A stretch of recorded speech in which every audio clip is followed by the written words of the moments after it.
Hi friends, welcome back to my channel. ಇವತ್ತಿನ ವಿಡಿಯೋದಲ್ಲಿ ಒಂದು ಸ್ಪೆಷಲ್ ವಿಡಿಯೋ ನಿಮಗೆ. ಹೌದು, 2 ಇಯರ್ಸಿಂದ ಅಂದ್ಕೊಂಡಿದ್ದು ತಗೋಬೇಕು ಅಂತ. ಈ ವರ್ಷ ತಗೊಳ್ಳೋ ಹಾಗೆ ಆಯಿತು. ಅಂದರೆ ನಾನು ಹೇಳಕ್ಕೆ ಹೊರಟಿರೋದು ನಿಮಗೆ ಆಲ್ರೆಡಿ ತಮ್ಮನೇಲಿ ನೋಡ್ತಿದ್ದ ಹಾಗೆಯೇ ಗೊತ್ತಿರುತ್ತೆ. ಹೌದು, ನಾನು ಬಂದು ಒಂದು ನನಗೆ ಅಂತ ಗಾಡಿ ತಗೊಂಡಿದ್ದು. ಸೊ ಈಗ ಅದನ್ನು ನಾನು ನಿಮಗೆ ತೋರಿಸ್ತಾ ಇದ್ದೀನಿ. ಸೊ ಅದಕ್ಕೂ ಮುಂಚೆ ಮೊದಲನೇದಾಗಿ ಫಸ್ಟ್ ಪೂಜೆ ವಿಘ್ನೇಶ್ವರನ ದೇವಸ್ಥಾನಕ್ಕೂ ಮಾಡಿಸ್ಬೇಕಿತ್ತು ಆ್ಯಂಡ್ ನೆಕ್ಸ್ಟು ಆಂಜನೇಯ ದೇವಸ್ಥಾನಕ್ಕೂ ಮಾಡಿಸ್ಬೇಕಿತ್ತು. ಇಲ್ಲಿ ಏನು ಅಂತಂದರೆ ಇಲ್ಲಿ ಗಣಪತಿ, ಲಕ್ಷ್ಮಿ ಮತ್ತು ಆಂಜನೇಯ, ಸೊ ಈ 3 ದೇವರು ಇರುವಂತಹ ದೇವಸ್ಥಾನ ಇದು. ಸೊ ಪೂಜೆ ಮಾಡಿಸೋದಕ್ಕೂ ಮುಂಚೆ ಫಸ್ಟಾಗಿ ಗಾಡಿನ ತೊಗೊಂಡು ಬಂದು ಕರೆಕ್ಟಾಗಿ ದೇವಸ್ಥಾನದ ಮುಂದೆನೇ ಪಾರ್ಕ್ ಮಾಡೋಕ್ಕೆ ಹೇಳಿದ್ರು. ಸೊ ಮಾಡಿದೆ. ಈ ಬೈಕ್ ನೇಮ್ ಬಂದು TVS. ಇದು ಎಂಟಾರ್ಕ್ಯೂ ಅಂತ. ಸೊ ಇದು ಸರಿಯಾಗಿ ನನಗೆ ಹೇಳೋಕ್ಕೆ ಬರ್ತಿಲ್ಲ. ಸೊ ಎಂಟಾರ್ಕ್ಯೂ ಈ ಬ್ರ್ಯಾಂಡು TVS ಬ್ರ್ಯಾಂಡದು ತೊಗೊಂಡಿದ್ದು. 2024ನೇ ವರ್ಷದ್ದೇನೆ ಬೈಕ್ ಇದು, ಹೊಸದು. ಸೊ ತೊಗೊಂಡು ಬಂದ್ವಿ. ಕಲರ್ ಬಂದು ಬ್ಲ್ಯಾಕ್ ಮತ್ತು ಪರ್ಪಲ್. ಸೊ ನನಗೆ ಪರ್ಪಲ್ ಕಲರ್ ಬಂದು ಫೇವ್ರೆಟ್. ಸೊ ನನಗೆ ತುಂಬ ಇಷ್ಟ ಕಲರು. ಮನೆಯವರು ರೆಡ್ ಹೇಳಿದ್ರು ತೊಗೊಳಕ್ಕೆ, ಬಟ್ ನನಗಿದೇ ಇರಲಿ ಅಂತ ಹೇಳಿ ನಾನು ತೊಗೊಂಡಿದ್ದು. ಬಟ್ ಇಷ್ಟು ಬೇಗ ಇನ್ನು ಇವಾಗಲೇ ತಗೋಬೇಕು ಅನ್ನೋ ಪ್ಲ್ಯಾನ್ ಇರಲಿಲ್ಲ. ಬಟ್ ಮನೆಯವರು ಇರಲಿ ತಗೋ ಅಂತ ಹೇಳಿದ್ರು. ಸರಿ ಆಯಿತು ಅಂತ ಹೇಳಿ ತೊಗೊಂಡಿದ್ದು ಆಯಿತು. ಸೊ ನನಗೆ ಬಂದು ಇದು ಎಷ್ಟು ರೇಟ್ ಬಿತ್ತು, ನಾನು ಎಷ್ಟು ದುಡ್ಡು ಕಟ್ಟಿದೆ, EMI ಏನು ಎಲ್ಲದ್ರ ಬಗ್ಗೆನೂ ನಾನು ನಿಮಗೆ ಹೇಳ್ತೀನಿ. ಮತ್ತು ಹಣ ಯಾವ ಥರ ಕೂಡಿಟ್ಟು ಇದನ್ನು ತೊಗೊಂಡಿದ್ದು, ಸೊ ಮನಿ ಸೇವಿಂಗಲ್ಲಿ ನಾನು ಯಾವ ಥರ ನನಗಿಷ್ಟವಾದಂಥ ಒಂದು ಗಾಡಿನ ತೊಗೊಂಡೆ ಅನ್ನೋದ್ರ ಬಗ್ಗೆ ಇವತ್ತಿನ ವಿಡಿಯೋ ಇರುತ್ತೆ.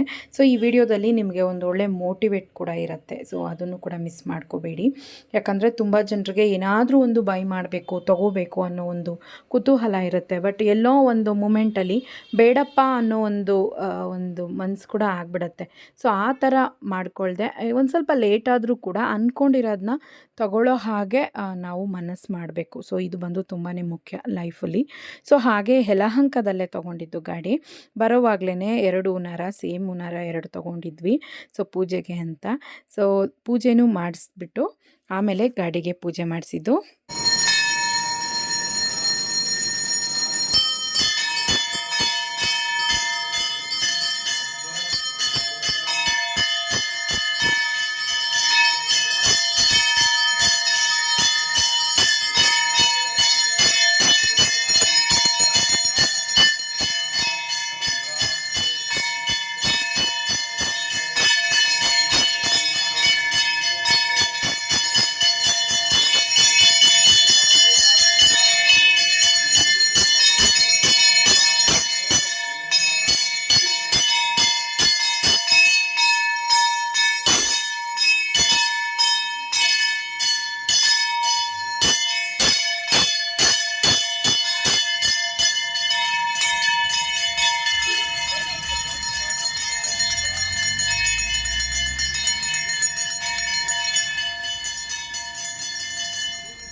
ಒಂದು ರೌಂಡ್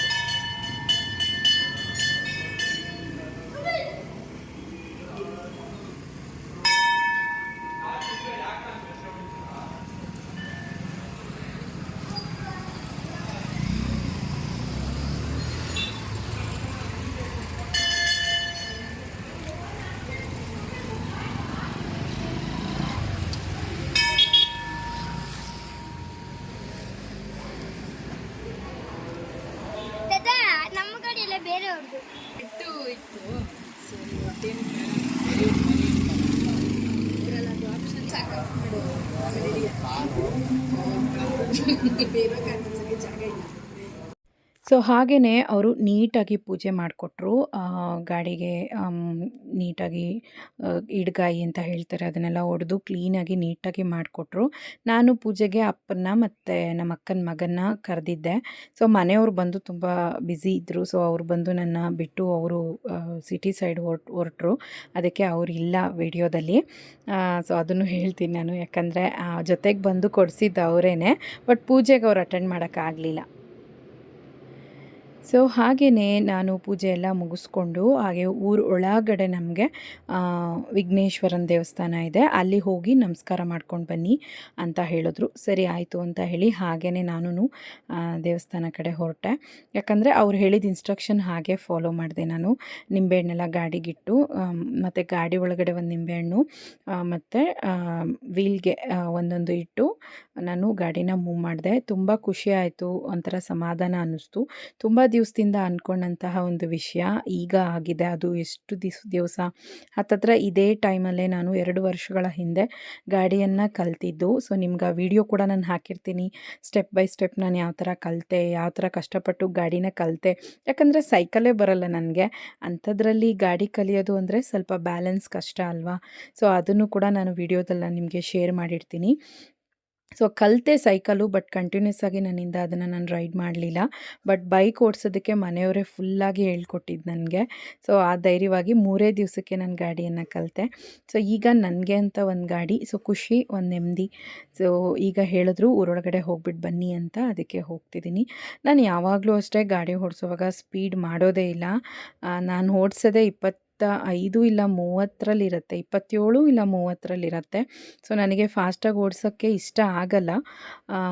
ಸೊ ನನಗೆ ಒಂಥರ ಭಯ, ಎಲ್ಲಿ ಗಾಡಿ ಮುಂದೆ ಯಾವುದಾದ್ರೂ ಬಂದುಬಿಟ್ರೆ ಕಂಟ್ರೋಲ್ ಮಾಡ್ತೀನೋ ಇಲ್ವೋ ಅನ್ನೋ ಥರ. ಯಾಕಂದರೆ ಸ್ಪೀಡು ನಮಗೆ ಬೇಕಾಗಿಲ್ಲ, ನನಗೆ ಬೇಕಾಗಿರೋದು ನಮ್ಮೂರಲ್ಲಿ ಓಡಾಡೋದಕ್ಕೆ ಮಾತ್ರನೇ ಕಲ್ತಿದ್ದು. ಹಾಗಾಗಿ ನಾನು ಅದನ್ನೇ ಫಾಲೋ ಮಾಡ್ತಾಯಿದ್ದೀನಿ. ಸೊ ಹಾಗೆಯೇ ನಾನು ಹೇಗೆ ದುಡ್ಡನ್ನು ಕೂಡಿಟ್ಟು ನಾನು ಗಾಡಿ ಪರ್ಚೇಸ್ ಮಾಡಿದೆ ಅನ್ನೋದನ್ನು ಕೂಡ ನಾನು ನಿಮಗೆ ತಿಳಿಸ್ಕೊಡ್ತೀನಿ. ಇದು 2 ವರ್ಷದ ಹಿಂದೆಯಿಂದ ಇದ್ದಂಥ ಪ್ಲ್ಯಾನು. ಸೊ ಅದಕ್ಕೋಸ್ಕರ ಮಂತ್ಲಿ 5000 ಬಂದು ನಾನು ಗಾಡಿ ತಗೋಬೇಕು ಅಂತಲೇ ಕೂಡಿಡ್ತಾ ಬಂದಿದ್ದೆ. ಬಟ್ ಕೆಲವೊಂದು ಕಾರಣಗಳಿಂದ ನಾನು ಅದು ಇದು ಒಡವೆಗಳೆಲ್ಲ ತೊಗೊಂಡು ಸ್ವಲ್ಪ ಹಣನ ಬಂದು ನಾನು ಖರ್ಚು ಮಾಡಿದ್ದೆ. ಇನ್ನು ಸ್ವಲ್ಪ ಹಣವನ್ನು ನಾನು ಹಾಗೇ ಎತ್ತಿಟ್ಟಿದ್ದೆ, ಯಾಕಂದರೆ EMIಲಿ ಹಾಕ್ಸ್ಕೊಳ್ಳೋಣ ಅನ್ನೋ ಪ್ಲ್ಯಾನ್ ಇತ್ತು. ಗಾಡಿ ರೇಟ್ ಬಂದು 1,23,000 ಎಲ್ಲ ಸೇರಿ. ಸೊ ನಮಗೆ EMI ಆಪ್ಷನ್ ಇರಲಿ ಅಂತ ಹೇಳಿ ನಾನೇ EMI ಹಾಕಿಸ್ಕೊಂಡೆ. ಸೊ ನಾನು 42,000 ಡೌನ್ ಪೇಮೆಂಟ್ ಕಟ್ಟಿದ್ದು. ಇನ್ನು ಮಿಕ್ಕಿದ್ದಕ್ಕೆ ಇನ್ನು 81,000ಕ್ಕೆ EMI ಆಪ್ಷನನ್ನು ನಾನು ಮಾಡಿಸ್ಕೊಂಡೆ. ಯಾಕಂದರೆ ತಿಂಗಳು ಕೂಡಿಟ್ಟು ನಾವು EMIನ ಕಟ್ಕೋಬೋದು. ಸೊ ಕೈಯಲ್ಲಿ ಒಂದು ಸ್ವಲ್ಪ ಹಣ ಇರಲಿ ಅನ್ನೋ ಕಾರಣಕ್ಕೆ EMI ಆಪ್ಷನನ್ನು ಮಾಡಿಸ್ಕೊಂಡಿದ್ದು. ಸೊ ಇದು ಟೋಟಲ್ ಆಗಿ ಸೇವಿಂಗು 2 ಇಯರ್ಸಿಂದ ಇದ್ದಂತಹ ಪ್ಲ್ಯಾನ್. ಸೊ ಸ್ವಲ್ಪ ಹಣವನ್ನು ಕೂಡಿಟ್ಟ ಹಣದಲ್ಲಿ ಸ್ವಲ್ಪ ಗೋಲ್ಡ್ ಪರ್ಚೇಸ್ ಆ ಥರ ಮಾಡಿದ್ದೆ. ಆದ್ರೂ ನಾನು ವೇಸ್ಟ್ ಖರ್ಚು ಮಾಡಿರಲಿಲ್ಲ. ಇವಾಗ ತೊಗೊಳ್ಳೋಣ, ನೆಕ್ಸ್ಟ್ ವರ್ಷ ತೊಗೊಳ್ಳೋಣ, ನೆಕ್ಸ್ಟ್ ಮಂತ್ ತೊಗೊಳ್ಳೋಣ, ಈ ರೀತಿಯೇ ಹಾಕ್ಕೊಂಡು ಹೋದಂತಹ ಪ್ಲ್ಯಾನ್ ಇದು. ಆದರೆ ಈ ಸಲ ತೊಗೊಳ್ಳೇಬೇಕು ಅನ್ನೋ ಪ್ಲ್ಯಾನ್ ಇಟ್ಕೊಂಡು ತೊಗೊಂಡಿದ್ದು. ಯಾಕಂದರೆ ನಾವು ರೀಸೆಂಟಾಗಿ ಗಾಡಿನೇ ತೊಗೊಂಡ್ಲಿಲ್ಲ. ನಮ್ಮ ಪ್ರೀತಮ್ ಹುಟ್ಟಿದ ಮೇಲೆ 7 ತಿಂಗಳು ಮಗು ಇರೋವಾಗ ದಸರಾಗೆ ಒಂದು ಗಾಡಿ ಪರ್ಚೇಸ್ ಮಾಡಿದ್ದು. ಸೊ ಬೈಕ್ ಅಂತ ನಾವು ಯಾವುದೂ ರೀಸೆಂಟಾಗಿ ಪರ್ಚೇಸ್ ಮಾಡಿಲ್ಲ, ಅಲ್ಲ 8 ಇಯರ್ಸ್ ಆಯಿತು. ಸೊ ಇರಲಿ ಬೇಕಾಗತ್ತೆ ಅಂತ ಹೇಳಿ ತೊಗೊಂಡ್ವಿ. ಓಕೆ ಫ್ರೆಂಡ್ಸ್, ಇವತ್ತಿನ ವಿಡಿಯೋ ನಿಮ್ಗೆ ಏನು ಅನ್ನಿಸ್ತು ಅಂತ ಕಮೆಂಟ್ ಮಾಡಿ. ಆ್ಯಂಡ್ ನೆಕ್ಸ್ಟು ಮನಿ ಸೇವಿಂಗ್ ಮಾಡಿ ನಮ್ಮ ಕೈಲಿ ಏನು ಅನಿಸುತ್ತೋ ಆ ಡ್ರೀಮನ್ನು ನಾವು ಪಡ್ಕೋಬೋದು. ಟೇಕ್ ಕೇರ್, ಬಾಯ್.